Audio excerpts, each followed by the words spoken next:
Hello students, welcome to Edumantra. তোমরা সকলেই জানো যে WBCS মেন্স 2025 এই বছর থেকে 2025-এ যে পরীক্ষাটা হবে সেখানে বাংলার একটি নতুন বিষয় আসতে চলেছে, সেটা হচ্ছে বাংলার ঐতিহ্য এবং সংস্কৃতি।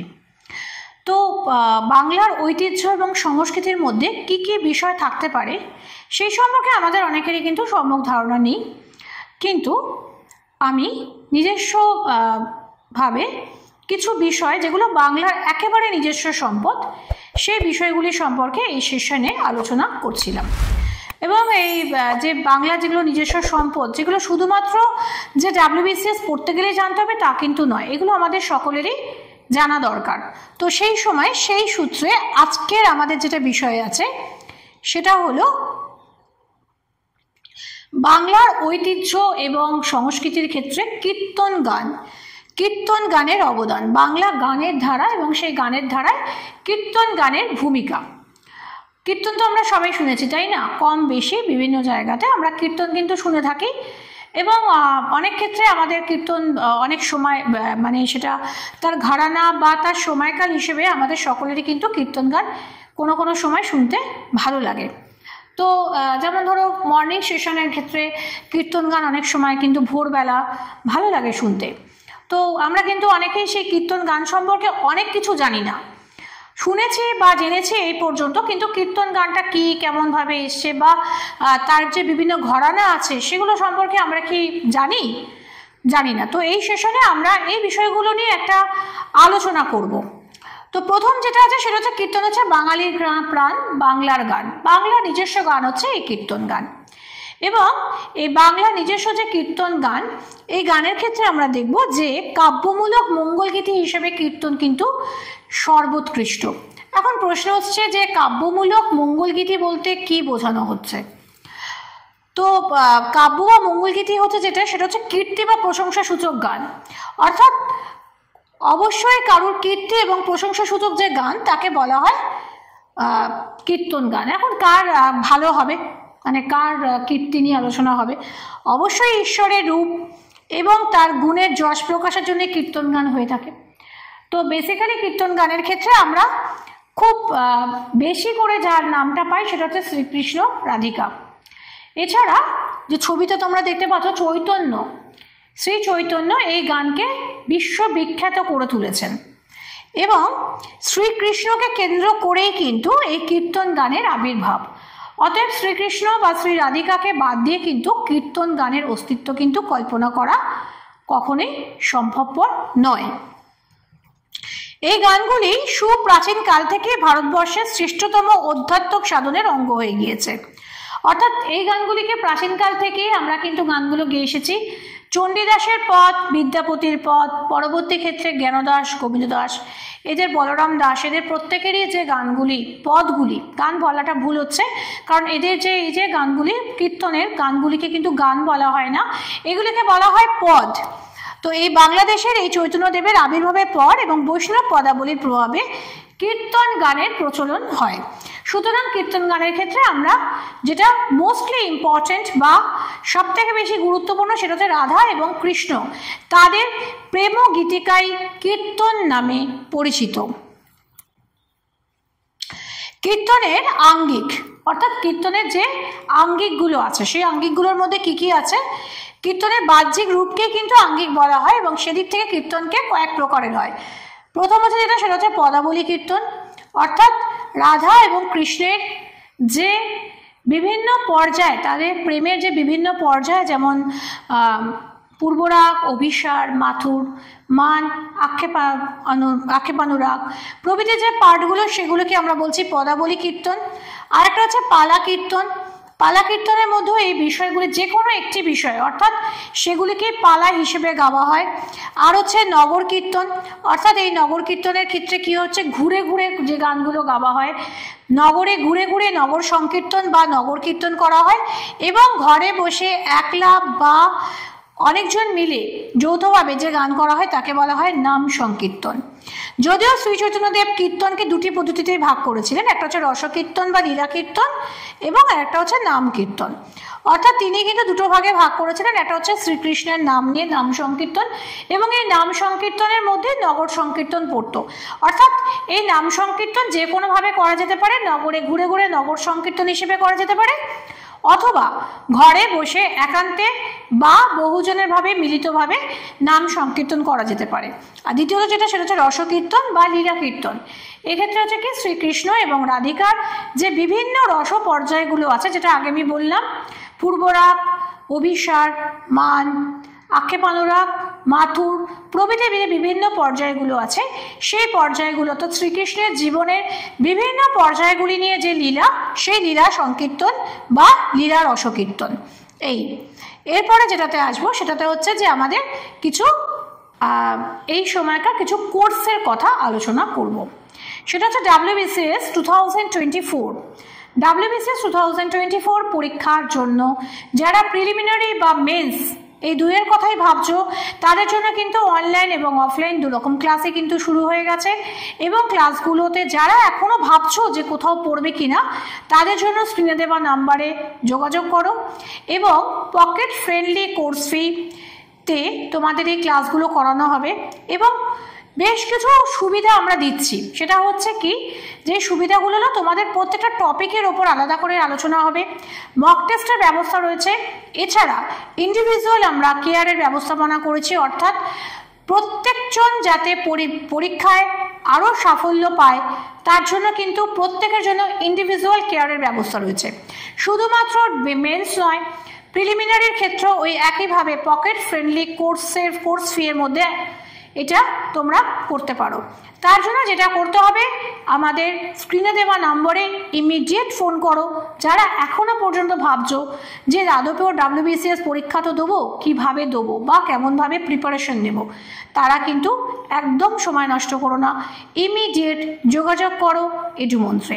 নাম্বার স্ক্রিনে দেওয়া আছে, দেখে নাও, স্ক্রিনশট নাও এবং যোগাযোগ করো। চলো আমরা আবার ফিরবো আমাদের পড়ায়। আমরা পড়ছিলাম কীর্তন, এবং এই কীর্তন পড়তে গিয়ে এবার আমরা যেটা দেখবো সেটা হচ্ছে কীর্তনটা কেমনভাবে, কোথা থেকে কিভাবে এলো, অর্থাৎ কীর্তনের উৎস। জয়দেবের গীত গোবিন্দম কীর্তন গানের কিন্তু আদি উৎস। সুতরাং আমাদের প্রথম কীর্তন গানের উৎস হিসেবে জয়দেবের গীত গোবিন্দমকে কিন্তু আমরা কখনোই বন্ধ করতে পারি না বা তাকে অস্বীকার করতে পারি না। সুতরাং গীত গোবিন্দম প্রথম যে গানটি কীর্তন গানের আদি উৎস। এতে বিভিন্ন রাগ এবং তালের উল্লেখ আছে। অর্থাৎ বুঝতেই পারছো যে সেই সময় মানুষজন তারা কিন্তু এই কীর্তন গানের মধ্যে দিয়ে শ্রী রাধা কৃষ্ণের প্রেমকে আস্বাদন করতেন। এবং এর পদগুলি যে সাংগীতিক কাঠামোতে রচিত, পরবর্তীকালে কীর্তনের ধারায় তার কিন্তু প্রভাব এসে পড়েছে। বড়ু চণ্ডীদাসের এই দর্শনালয় হস্যু যেটা, সেটা এখানে তলায় ঢুকে গেছে। বড়ু চণ্ডীদাসের শ্রীকৃষ্ণ কীর্তন থেকেই কীর্তন নামে এই সঙ্গীত ধারার বিকাশ ঘটেছিল। এবং এই সময়ের কাছাকাছি মিথিলার কবি বিদ্যাপতি ব্রজবুলিতে কীর্তনাঙ্গের বৈষ্ণবপদ রচনা করেন। এখানেও একটি কথা আছে, সেটা হচ্ছে যে প্রথম যে জয়দেবের যে গীত গোবিন্দম আমরা পাই, সেই গীত গোবিন্দমের মধ্যে দেখা গিয়েছিল যে বিভিন্ন তৎকালীন সময়কাল বিভিন্ন তাল এবং সুরের মাধ্যমে সেই গানগুলি গাওয়া হতো। এবং তখন সেই সময় মৃদঙ্গ এবং মন্দিরার সাহায্যে এই গানগুলি সাধারণ মানুষ তারা তাদের অবসর সময় গানগুলি গাইতেন। তারও পরবর্তী ক্ষেত্রে আমরা দেখব শ্রীকৃষ্ণ কীর্তন, বড়ু চণ্ডীদাসের শ্রীকৃষ্ণ কীর্তনের মধ্যে দিয়ে উক্তি প্রত্যুক্তিমূলক, তো এই শ্রীকৃষ্ণ কীর্তন হচ্ছে উক্তি এবং প্রত্যুক্তিমূলক একটি রচনা। এবং সেখানে দেখা গেল যে কীর্তন গানের যে সুর, সেই সুর আরও বেশি জনপ্রিয়তা পেল এবং এই সঙ্গীত ধারার বিকাশ কিন্তু ঘটল। এবং এই সময়কালের কাছাকাছি, মানে এই যে বড়ু চণ্ডীদাসের শ্রীকৃষ্ণ কীর্তন, ঠিক তার কাছাকাছি সময় বিদ্যাপতি, মিথিলার কবি বিদ্যাপতি, তিনিও রাধাকৃষ্ণ বিষয়ক বেশ কিছু পদ রচনা করেছিলেন, যে পদগুলি ব্রজবুলিতে রচিত হয়েছিল। অর্থাৎ এগুলোর মধ্যে হিন্দি এবং বাংলা দুইয়ের প্রভাব কিন্তু মিলেমিশে একাকার। এবং এই ব্রজবুলি ভাষাটি এতই সুন্দর, এত মধুর পদ যে মানুষ কী করলো, এই পদগুলিতে এই গানগুলো ভীষণভাবে জনপ্রিয়তা লাভ করলো। 15 শতকে চৈতন্যদেবের আবির্ভাবে কীর্তন গানে অসামান্য বেগ সঞ্চালিত হয়, কারণ তিনি ছিলেন কিন্তু নাম কীর্তনের প্রচারক। মানে চৈতন্যদেব ভীষণভাবে গান শুনতে, এই বৈষ্ণব পদগুলি আস্বাদন করতে ভালোবাসতেন এবং সেই জন্য তার হাতে পড়েই এই কীর্তনাঙ্গ আরও বেশি জনপ্রিয়তা লাভ করে সাধারণ মানুষের মধ্যে। এবং তিনি কিন্তু নাম কীর্তনের প্রচারক, অর্থাৎ তার হাত ধরেই নগর সংকীর্তন বা নাম সংকীর্তন জনপ্রিয়তার তুঙ্গে ওঠে। কীর্তনের 4টি ঘরানা আমরা পাচ্ছি। সেই ঘরানাগুলো হচ্ছে মনোহরশাহী, গরানহাটি, রেনেটি এবং মন্দারিনী। এছাড়া আরেকটা আমরা পাবো, সেটা হচ্ছে ঝাড়খণ্ডী নামে আরেকটা ঘরানার উল্লেখ পাওয়া যায়, কিন্তু খুব কম। এই যে 4টি ঘরানা, যে মনোহরশাহী, গরানহাটি, রেনেটি, মন্দারিনী, এই যে 4টি ঘরানা, এই 4টি ঘরানাতে কিন্তু কীর্তন গানের কিছু কিছু পাঠ লক্ষ্য করা যায়। অর্থাৎ কীর্তনের যে গানগুলো, সেগুলো যারা, যদি আমরা প্রত্যেকটা গানকে আলাদা আলাদাভাবে শুনি, তখন আমরা দেখব যে প্রত্যেকটা ঘরানার মধ্যে কিছু সূক্ষ্ম পার্থক্য আছে। এই পার্থক্যটা কি? এই 4টি ঘরানার মধ্যে মনোহরশাহীতে যে কীর্তনটা গাওয়া হতো, সেই কীর্তনের সেই রূপটা কি ছিল? খেয়াল।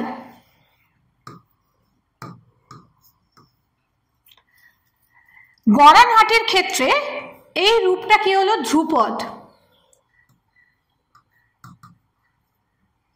রেনেটির ক্ষেত্রে এটা হলো টপ্পা,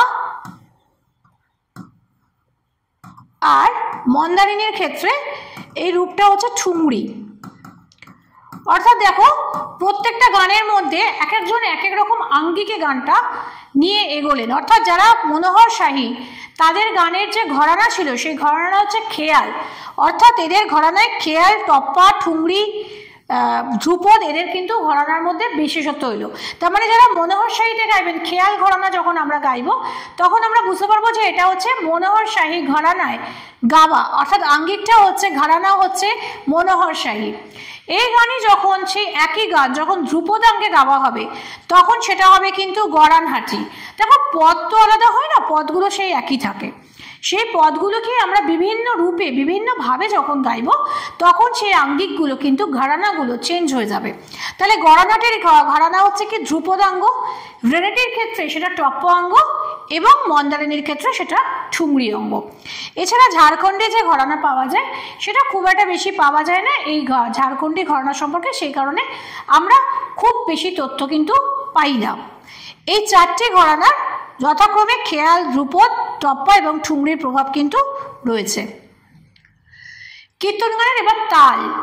হ্যাঁ, কীর্তন গানে কী ধরনের তাল ব্যবহার করা হয়? আচ্ছা, এই বাদ্যযন্ত্রটা নিশ্চয়ই তোমরা সবাই জানো। এই যন্ত্রটিকে বলা হয় শ্রীখোল। এই যে বাদ্যযন্ত্রটি, এই বাদ্যযন্ত্রটিকে বলা হয় শ্রীখোল।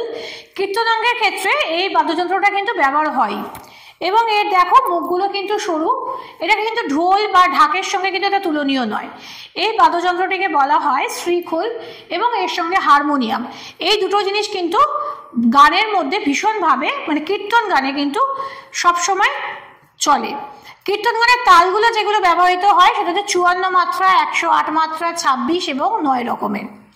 বাংলা কীর্তন গানে সবচেয়ে বেশি তাল ব্যবহৃত হয় যেগুলোতে, সেটা হচ্ছে রূপক 5 মাত্রা, জ্যোতি, তেওট, জপ, বড় 10 কুশি, ছোট 10 কুশি, দাস পেরে, দুঠুকি, একতালি ইত্যাদি। এগুলো সব গানের নাম, তালের নাম। এবং এই তালগুলো কিন্তু কীর্তন গানের ক্ষেত্রে এই ধরনের তালগুলো ব্যবহার করা হয়, এবং এর মাত্রাগুলো থাকে। কি কি মাত্রাগুলো দেখো? 54 মাত্রা, 108, 26 এবং 9 রকমের। এই ধরনের যে মাত্রাগুলো কীর্তন গানে, এগুলো কিন্তু ব্যবহৃত হয়। আবার আমরা চলে আসছি আমাদের কিছু অ্যাডে, সেটা হচ্ছে মিসলেনিয়াস মেন্সে। পরীক্ষার পড়াশোনা কিন্তু শুরু হয়ে গেছে, তোমরা জানো সামনেই তোমাদের মিসলেনিয়াসের পরীক্ষা। মিসলেনিয়াস মেন্সের ক্ষেত্রে কিন্তু যে পড়াশোনাগুলো যেভাবে তোমাদের পড়তে হবে তার কিন্তু অনলাইন বা অফলাইন কোর্স কিন্তু চালু আছে। তার জন্য যেটা করতে হবে সেটা হচ্ছে আমাদের স্ক্রিনে দেওয়া নাম্বারে ফোন করতে হবে। যারা এখনো পর্যন্ত ভাবনা চিন্তা করছো যে পরীক্ষা দেব অথবা পরীক্ষা দেব তার জন্য কোথাও ভর্তি হব কিনা, তাদের জন্য কিন্তু সুখবর যে একদম পকেট ফ্রেন্ডলি কোর্সে পার্সোনাল কেয়ার এবং টপিক সঙ্গে ডাউট ক্লিয়ারিং ক্লাস দিয়ে আমরা কিন্তু মিসলেনিয়াস কোর্সের পড়াশোনা কিন্তু শুরু করে দিয়েছি, মিসলেনিয়াস মেন্সের কোর্সের পড়াশোনা শুরু করে দিয়েছি। তার জন্য যারা এখনও ভাবছো তারা কিন্তু যোগাযোগ করো। শুধু তাই নয়, অনেক সময় তোমাদের অনেকেরই বহু পরীক্ষাতে তোমাদের ডেসক্রিপটিভের ক্ষেত্রে ল্যাঙ্গুয়েজ গ্রুপগুলোর একটা করে পরীক্ষা দিতে হয়। মিসলেনিয়াসের ক্ষেত্রেও ল্যাঙ্গুয়েজ গ্রুপের পরীক্ষা আছে, তোমরা সবাই জানো। যারা যারা এই বিষয়ে পড়াশোনা করছো, এই ধরনের ওরিয়েন্টেড পড়াশোনাগুলো করছো, তাদের অনেক সময় অনেক ক্ষেত্রে একটা গাইডেন্স লাগে। তো এই গাইডেন্সের জন্য এডুমন্ত্র শুধুমাত্র ল্যাঙ্গুয়েজ গ্রুপগুলোর জন্য তোমাদের জন্য পকেট ফ্রেন্ডলি কোর্স ফিতে অ্যাফোর্ডেবলভাবে তোমাদের পড়াশোনা করার সুযোগ দিয়েছে। তার জন্য যেগুলো করতে হবে সেটা হচ্ছে ইমিডিয়েটলি সময় নষ্ট না করে যোগাযোগ করতে হবে স্ক্রিনে দেওয়া নম্বরে। আমাদের এক্সিকিউটিভসরা রয়েছেন এবং তারাই তোমাদের বাকি সব প্রশ্নের উত্তর দেবে। এবং তোমরা কিন্তু যোগাযোগ করো এবং তোমাদের সাফল্যের পথে আরও এক ধাপ এগিয়ে চলো। সঙ্গে আছি আমরা, টিম এডুমন্ত্র। চলে আসছিলাম যে কীর্তন গানের বিষয় 2025 তোমাদের নতুন একটি বিষয় আছে বাংলা ঐতিহ্য এবং সংস্কৃতি। সেই বিষয়েরই একটি বিষয় হচ্ছে কীর্তন গান, কারণ এটা একদম বাংলা নিজস্ব সম্পদ। সেই কীর্তন গান নিয়ে পড়াশোনা করছিলাম। কীর্তন গানের বিষয় কি কি বিষয় নিয়ে কীর্তন গান গাওয়া যেতে পারে। দেখো, যে কোনো বিষয় নিয়ে তো আমরা কীর্তন গান গাইতে পারি না, সেটা সম্ভব নয়। সেজন্য কীর্তন গানে কোন কোন বিষয় নিয়ে আমরা গাইতে পারি সেটা হচ্ছে, কীর্তন গানের বিষয় হচ্ছে 5টা ভাগে পরিবেশিত। অর্থাৎ কীর্তন গান যখন আমরা গাইব তখন সেটা 5টা পার্টে ভাগ করে গাইব। কি কি আছে? কথা, আখর, দোহা, ছুট ও তুক। ঠিক আছে, এই 5টা পার্ট হবে। কি কি পার্ট হবে? তার মধ্যে কথার মধ্যে কি থাকছে? ও তুক্তি প্রত্যুক্তির মাধ্যমে কীর্তনের ব্যাখ্যা। অর্থাৎ যে বিষয় নিয়ে আমাদের কীর্তনটা গাওয়া হবে, উক্তি এবং প্রত্যুক্তির মাধ্যমে তার ব্যাখ্যা।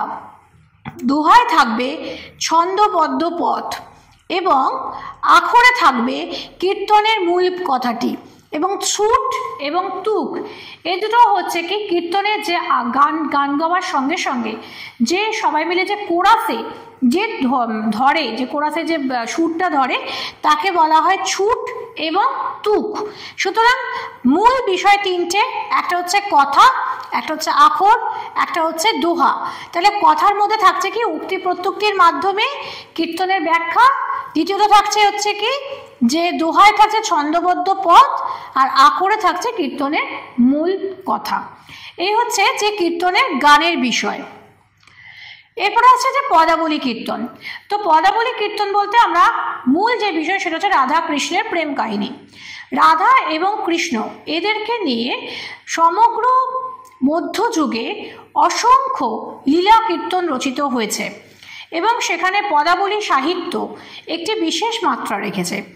এই পদাবলী সাহিত্যে বিভিন্ন যে রসপর্যায়গুলো আছে, যেমন ধরো আমাদের বাল্যলীলা আছে, পূর্বরাগ আছে, অভিসার আছে, মান আছে, আক্ষেপানুরাগ আছে। এই যে বিভিন্ন যে বিষয়গুলো, এই বিষয়গুলি কিন্তু এই পদাবলী কীর্তনের অন্তর্গত। দেখো, পদাবলী কীর্তনের মধ্যে পড়ছে পূর্বরাগ, অভিসার, মান, প্রেমবৈচিত্র্য, মাথুর, ভাব সম্মিলন, বিভিন্ন রসপর্যায় পদ।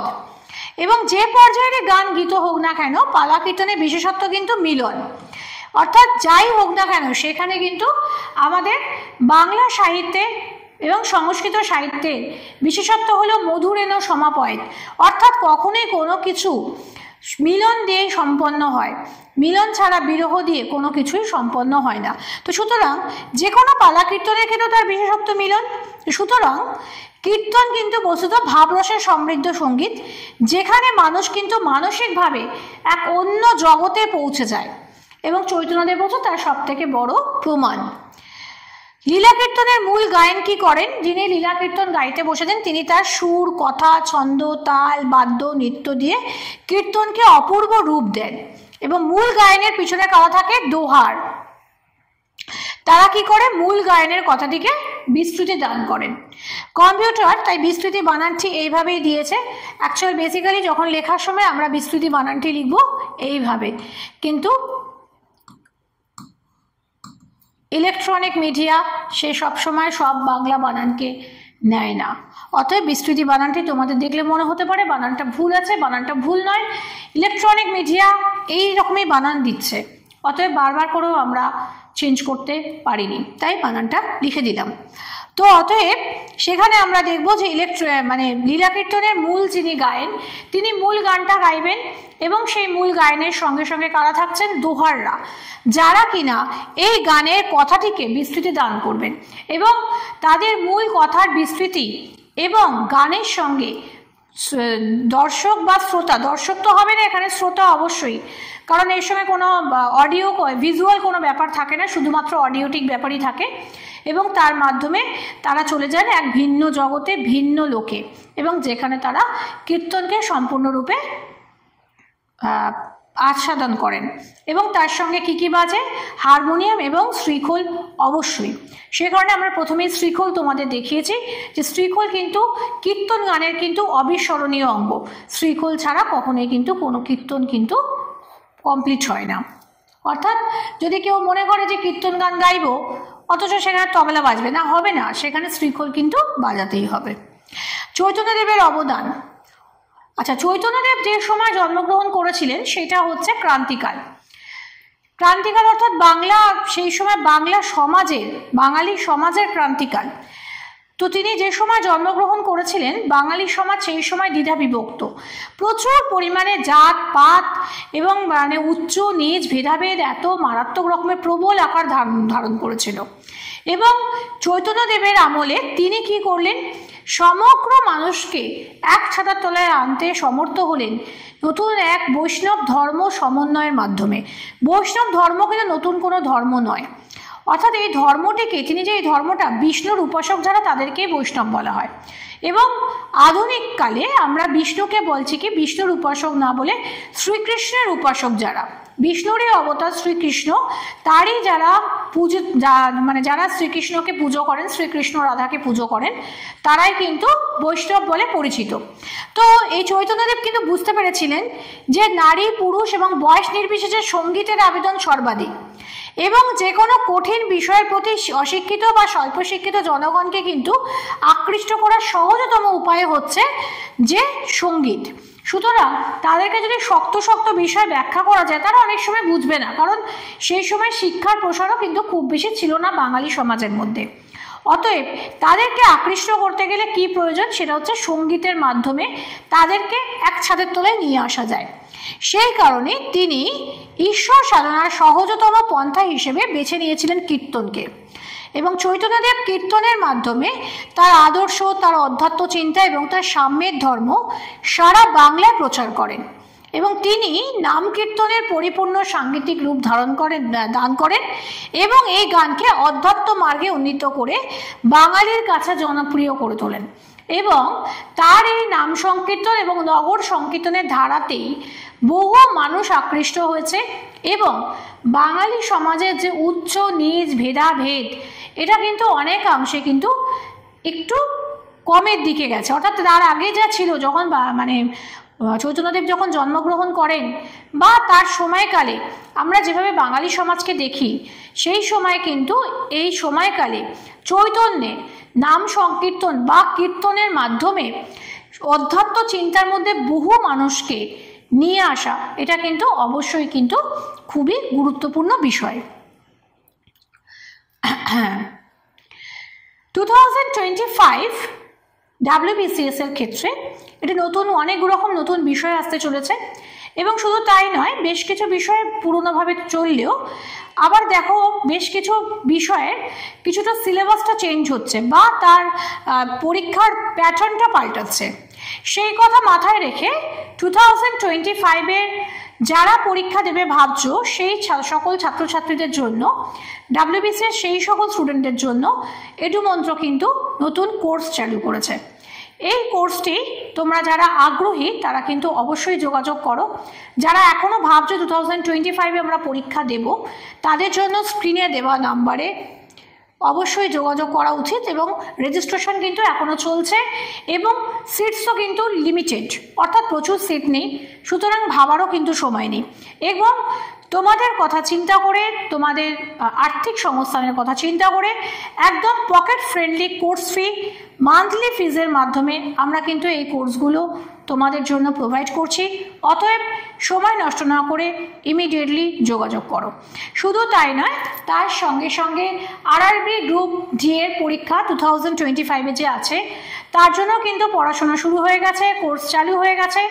এবং যারা এখনও পর্যন্ত ভাবছো যে পরীক্ষাটা তো দেবো কিন্তু কেমনভাবে দেবো, প্রিপারেশন কেমনভাবে নেব, তারা কিন্তু একদম চিন্তা করো না।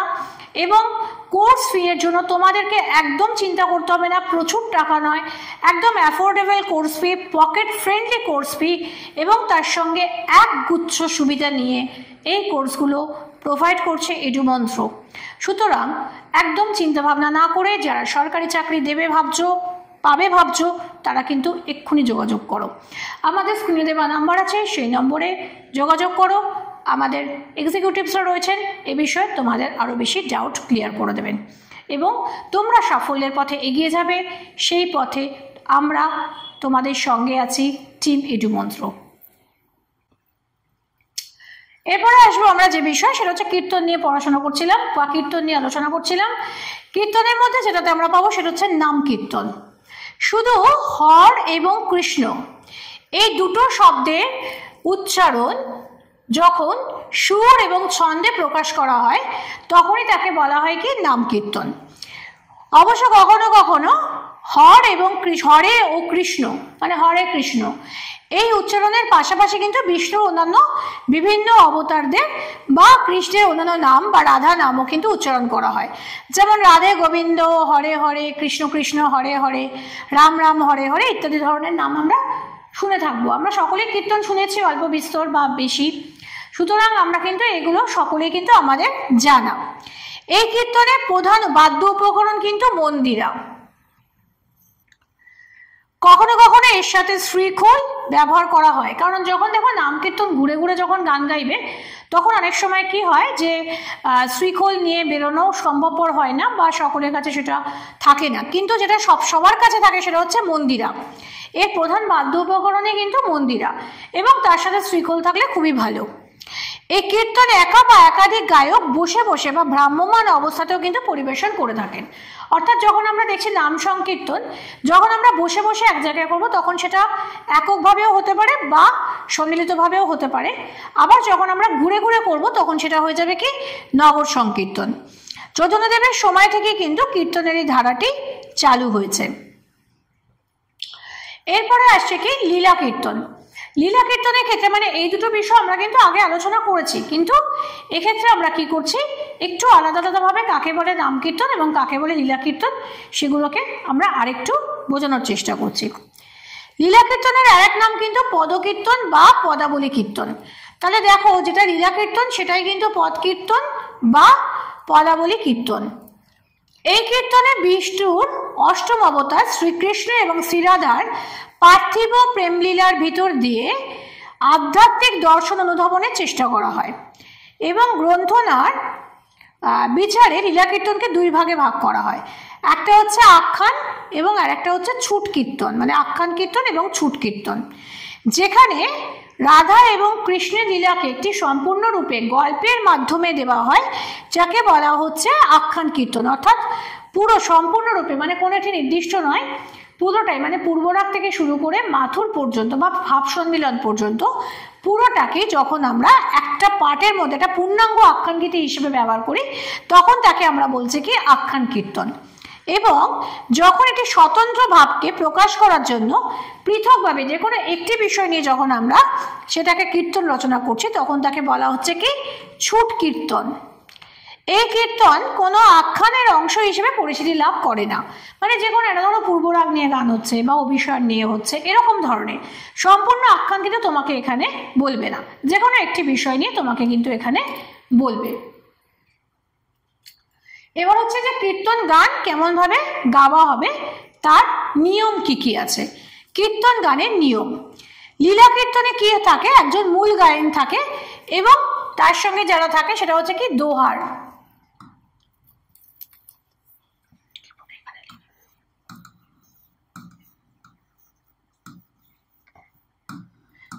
এখানে একটা ত হয়ে গেছে।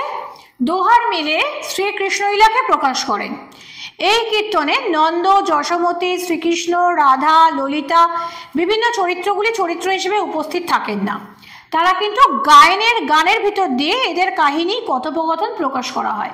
অর্থাৎ যে কোনো যে বিষয়, সেখানে নন্দর কথা বা ললিতার কথা, ললিতা হচ্ছে অষ্টাসখীর একজন, ললিতা, বিশাখা, চন্দ্রাবলী প্রমুখ। তো এদের কথাগুলো কিন্তু এরা সকলে চরিত্র হিসেবে উপস্থিত থাকে না, এদের কথাগুলো মূল গানের মধ্যে দিয়ে প্রকাশিত করা হয়। তো এই হচ্ছে কীর্তন গানের নিয়ম। এবং একজন থাকেন মূল গায়ন এবং তার সঙ্গে থাকেন একাধিক দোহার। মূল গানটি গান এবং যিনি দোহার তারা কি করেন, যে এই গানের সঙ্গে আখর অর্থাৎ গানটিকে এগিয়ে নিয়ে যেতে সাহায্য করেন, তাদেরকে বলা হয় দোহার। তাহলে সুতরাং আমরা এই পুরোটার মধ্যে যেটা পেলাম সেটা হচ্ছে কীর্তন কি না, কীর্তন হলো বস্তুত ভাবরসের সমৃদ্ধ একটি সঙ্গীত, যেখানে মানুষ মানসিক দিক দিয়ে পৌঁছে যায় ভিন্ন জগতে। চৈতন্যদেব তার বড় প্রমাণ। সুতরাং কীর্তনকে আমরা যে হিসেবে বলতে পারি সেটা হচ্ছে কি, কীর্তন হচ্ছে একটি ভাবরসে সমৃদ্ধ একটি সঙ্গীত, যেখানে মানুষ কিন্তু মানসিক দিক থেকে পৌঁছে যায় এক অন্যতর ভাব জগতে। এবং তার সব থেকে বড় প্রমাণ কে ছিলেন? চৈতন্যদেব। এই ছিল আজকে আমাদের কীর্তন সম্পর্কে একটা আলোচনা। যাদের আমার ভিডিও ভালো লাগলো তারা অবশ্যই লাইক করো, বন্ধুদের মধ্যে শেয়ার করো এবং যদি কোনো প্রশ্ন থাকে তাহলে কমেন্ট করতে একদম ভুলো না। এবং তোমাদের কমেন্ট পেলে আমরা কিন্তু এই বিষয়ে আরও অনেক ভিডিও নিয়ে আসব, সেই জন্য কমেন্ট করতে একদম ভুলো না। এবং অবশ্যই এডুমন্ত্র চ্যানেলটিকে সাবস্ক্রাইব করে বেল আইকনটি প্রেস করে রাখো, তাহলে এই জাতীয় যে কোনো ভিডিও এলে তোমাদের কাছে তা প্রথম পৌঁছবে। আজকের জন্য এইটুকুনি, ফিরে আসবো খুব শিগগিরই এই ধরনেরই বাংলার ঐতিহ্য এবং সংস্কৃতির ওপর অন্য কোনো বিষয় নিয়ে।